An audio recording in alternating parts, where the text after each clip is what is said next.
ও জাতি ভালো করে বুঝো,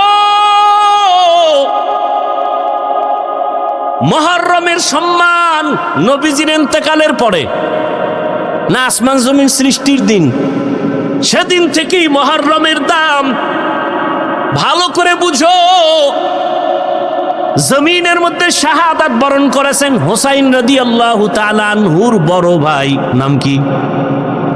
আরে কথা বল না কেন? হাসান রাদিয়াল্লাহু শাহাদাত বরণ করেছেন। হুসাইন এবং হাসান দুই ভাইয়ের পিতার নাম কি? হযরত আলী শাহাদাত বরণ করেছেন। তার আগে শাহাদাত বরণ করেছেন ওসমান জিন নুরাইন। তার আগে শাহাদাত বরণ করেছেন হযরত ওমর। বুঝেননি? বুঝাইতেছি, কাউকে আক্রমণের জন্য না।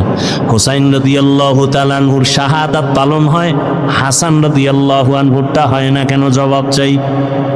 হযরত আলীর শাহাদাত বার্ষিকী পালন হয় না কেন? জবাব চাই।